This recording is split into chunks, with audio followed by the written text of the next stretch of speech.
Hello दोस्तों, कैसे हैं आप लोग। आई होप कि आप लोग अच्छे होंगे और अपना तैयारी भी बहुत अच्छे तरीके से करते होंगे।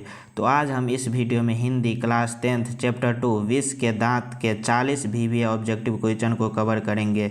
जो भी student class 10th Bihar board 2026 परीक्षा की तैयारी कर रहे हैं उन सभी स्टूडेंट के लिए यह वीडियो काफ़ी इंपॉर्टेंट होने वाला है। तो चलिए बिना किसी देरी के वीडियो में आगे बढ़ते हैं। तो देखिए यहाँ पे पहला नंबर क्वेश्चन क्या दिया हुआ है। पहला नंबर क्वेश्चन दिया हुआ है विष के दांत शीर्षक कहानी के कहानीकार कौन है। यानी विष के दांत के कहानी को कौन लिखा है। तो कौन लिखा है, नलिन बिलोचन शर्मा। कौन लिखा है, नलिन बिलोचन शर्मा। तो इसका कौन सा हो जाएगा, ऑप्शन नंबर डी इसका सही जवाब हो जाएगा। तो याद रखिएगा कि विष के दांत के कहानीकार कौन है, तो नलिन बिलोचन शर्मा। आगे देखिए अगला क्वेश्चन क्या है।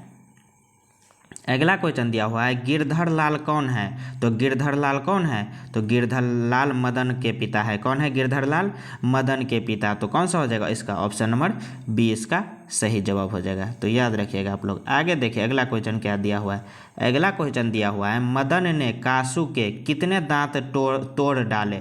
तो मदन ने कासू के कितने दांत तोड़े थे, तो कितने दांत, तो 2 दांत तोड़े थे। कितने दांत, 2 दांत। तो ऑप्शन नंबर इसका कौन सा हो जाएगा, ऑप्शन नंबर सी इसका सही जवाब हो जाएगा। तो याद रखिएगा आप लोग। आगे देखिए आगे क्या दिया हुआ है। नलिन बिलोचन शर्मा के माताजी का क्या नाम था। तो नलिन बिलोचन शर्मा के माताजी का नाम क्या था, तो रत्नावती शर्मा। क्या था, रत्नावती शर्मा। तो कौन सा हो जाएगा इसका, ऑप्शन नंबर सी इसका सही जवाब हो जाएगा। तो याद रखिएगा आप लोग कि नलिन बिलोचन शर्मा के माताजी का नाम क्या था, तो रत्नावती शर्मा था। आगे देखिए अगला नंबर क्वेश्चन क्या दिया हुआ है। 5 नंबर क्वेश्चन देखिए। 5 नंबर क्वेश्चन दिया हुआ है नलिन बिलोचन शर्मा के कहानियों में से किसके तत्व समग्रता से उभर कर आए। तो किसके तत्व समग्रता से उभर कर आए हैं, तो कौन सा हो जाएगा इसका, मनोवैज्ञानिकता का। किसका, मनोवैज्ञानिकता का। तो ऑप्शन नंबर कौन सा हो जाएगा इसका, ऑप्शन नंबर बी इसका सही जवाब हो जाएगा। तो याद रखिएगा आप लोग। आगे देखिए अगला क्वेश्चन क्या दिया हुआ है। 6 नंबर क्वेश्चन देखिए मोटर कार को किससे खतरा हो सकता था। तो आप लोग पढ़े होंगे तो याद होगा कि मोटर कार को खोखा से खतरा हो सकता था। किससे खतरा हो सकता था, खोखा से। तो इसका कौन सा हो जाएगा, इसका ऑप्शन नंबर सी इसका करेक्ट आंसर हो जाएगा। तो याद रखिएगा आप लोग कि मोटर कार को खोखा से ही खतरा हो सकता था। अगला देखिए अगला क्वेश्चन क्या दिया हुआ है। अगला क्वेश्चन दिया हुआ है खोखा खोखी किस भाषा का शब्द है। तो खोखा खोखी किस भाषा का शब्द है, तो खोखा खोखी बांग्ला भाषा का शब्द है। कौन से भाषा का, बांग्ला भाषा का। तो कौन सा हो जाएगा इसका, ऑप्शन नंबर सी इसका सही जवाब हो जाएगा। तो याद रखिएगा आप लोग। आगे देखिए 8 नंबर क्वेश्चन क्या दिया हुआ है। ऐसे ही लड़के आगे चलकर गुंडे चोर डाकू बनते हैं। यह पंक्ति कहानी के किस पात्र ने कही है। तो किस पात्र ने कही है, तो कौन सा हो जाएगा इसमें, इसका कौन सा, कौन कहा है ये, तो सेन साहब कहा है। कौन कहा है, सेन साहब कहा है। तो इसका कौन सा हो जाएगा, ऑप्शन नंबर सी इसका सही जवाब हो जाएगा। तो याद रखिएगा आप लोग 8 का कौन सा हो जाएगा, सी। सेन साहब ने बोला था कि ऐसे ही लड़के आगे जाकर क्या बनते हैं, गुंडे चोर डाकू बनते हैं।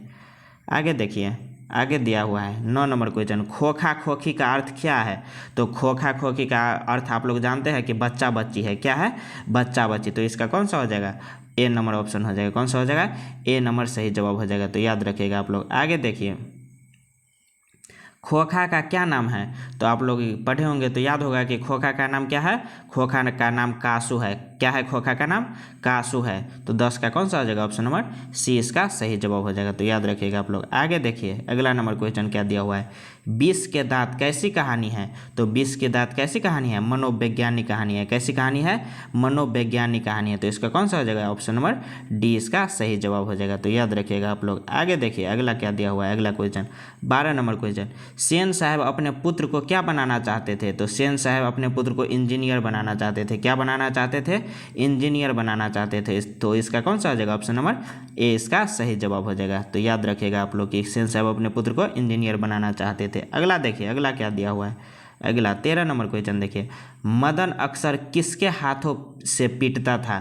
तो मदन अक्सर किसके हाथों से पीटता था, तो अक्सर पिता के हाथों से पीटा जाता था। किसके हाथों से पीटा जाता था, पिता के हाथों से। तो ऑप्शन नंबर इसका कौन सा हो जाएगा, डी हो जाएगा। कौन सा हो जाएगा, डी हो जाएगा सही जवाब। आगे देखिए नलिन बिलोचन शर्मा के पिता का नाम क्या था।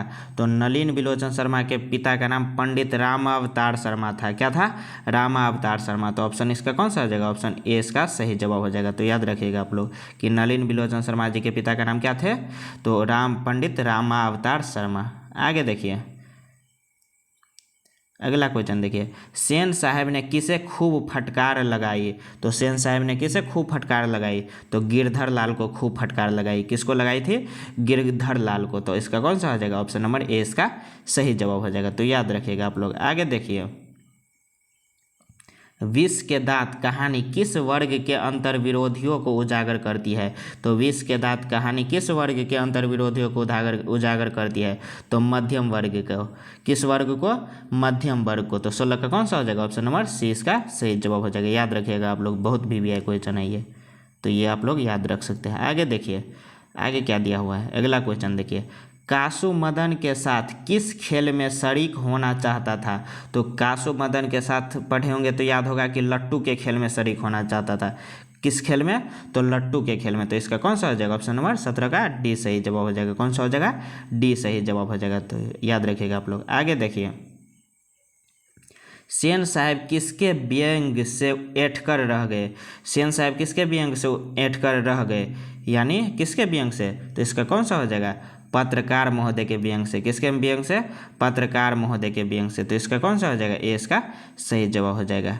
अगर वीडियो अच्छा लग रहा है तो चैनल को एक सब्सक्राइब जरूर कीजिएगा।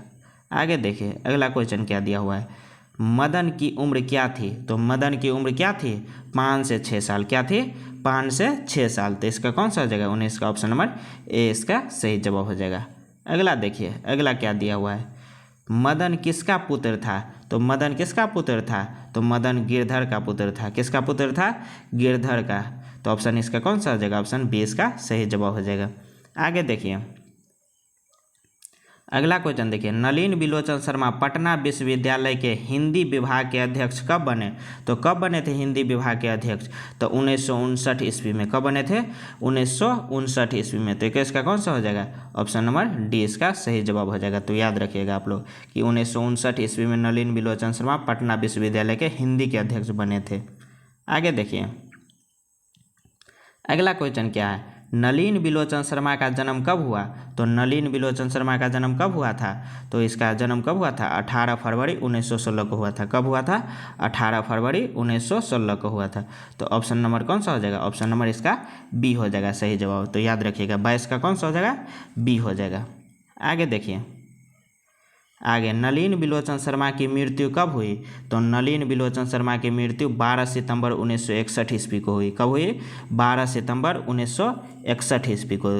तो इसका कौन सा आ जाएगा, ऑप्शन नंबर ए इसका सही जवाब हो जाएगा। तो याद रखिएगा आप लोग। आगे देखिए आगे क्या दिया हुआ है, नलिन बिलोचन शर्मा का जन्म कहाँ हुआ।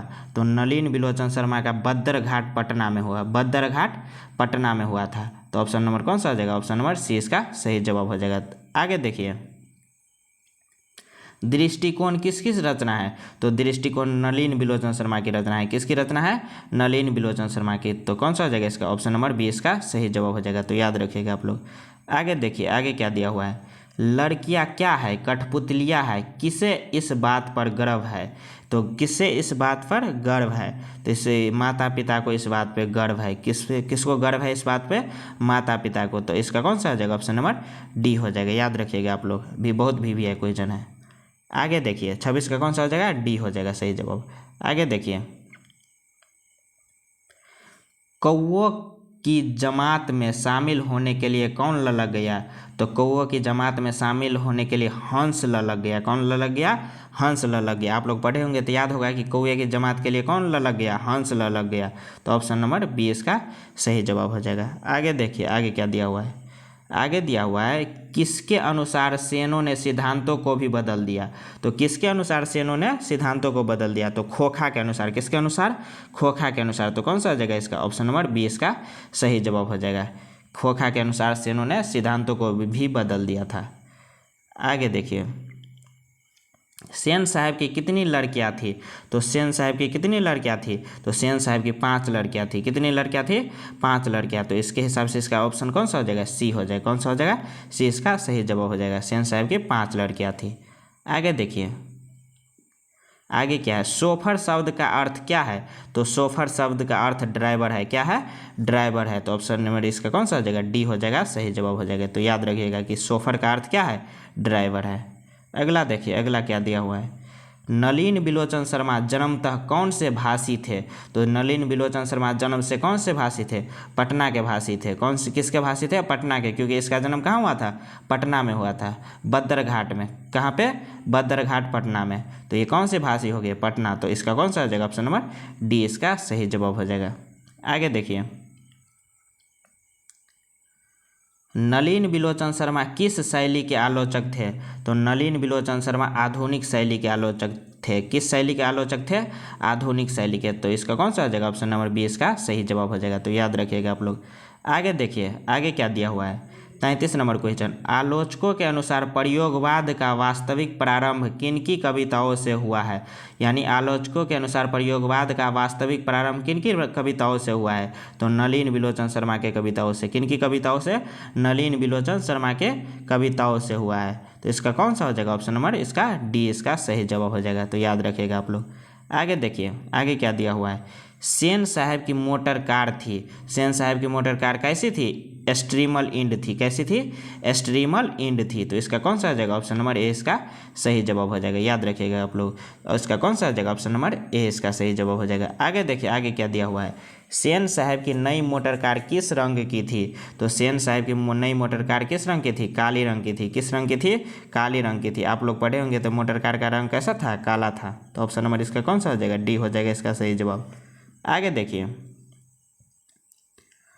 किसके मोटर की चमक दमक को कोई खतरा नहीं था? किससे मोटर की चमक दमक को कोई खतरा नहीं था? तो सेन साहब के पुत्रियों से कोई खतरा मोटर का नहीं था। खतरा था तो किससे था? खोखा से खतरा था।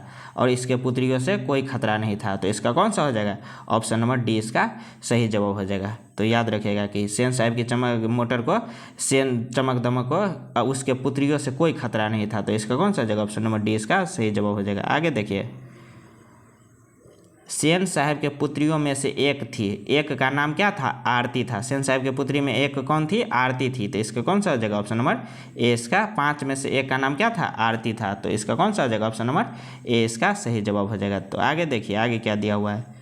आगे दिया हुआ है, लोग सेन साहब को उनके बच्चों के लिए कौन सा विद्यालय उपयुक्त बताते थे? यानी कौन सा विद्यालय को अच्छा बताते थे उनके बच्चों के लिए? तो किंडर गार्डन स्कूल। किसको? Kinder garden school. तो ऑप्शन नंबर इसका कौन सा हो जाएगा? ऑप्शन नंबर बी इसका सही जवाब हो जाएगा। तो याद रखिएगा आप लोग। आगे देखिए, सेन साहब का मित्र क्या था? तो सेन साहब का मित्र क्या था? सेन साहब का मित्र एक पत्रकार था। क्या था? पत्रकार था। तो ऑप्शन नंबर इसका कौन सा हो जाएगा? ऑप्शन नंबर सी इसका सही जवाब हो जाएगा। तो याद रखिएगा आप लोग। अगला देखिए, अगला क्या दिया हुआ है? गिरधर लाल कौन है? तो गिरधर लाल कौन है? तो मदन के पिता को क्या कहते? मदन के पिता है गिरधर लाल। किसके पिता है? मदन के पिता। तो ऑप्शन नंबर इसका कौन सा हो जाएगा? ऑप्शन नंबर बी इसका सही जवाब हो जाएगा। ये रहा आप लोग का 40 VVI सब्जेक्ट और objective question. 40 VVI objective question. तो अगर वीडियो अच्छा लगा हो तो अपने दोस्तों के पास शेयर ज़रूर करें। साथ में सब्सक्राइब भी, अगर थोड़ा सा भी हेल्प मिला हो इस वीडियो से तो हमें सब्सक्राइब ज़रूर करें, ताकि हम और ऐसे भी अप टू डेट आपके साथ लाए और क्लास को इम्पोर्टेंट बनाएं।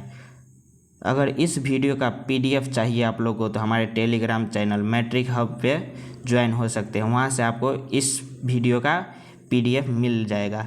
तो ज्वाइन कीजिए हमारे चैनल को और पढ़ते रहिए हमारे साथ। तो मिलते हैं अगले वीडियो में, तब तक के लिए जय हिंद।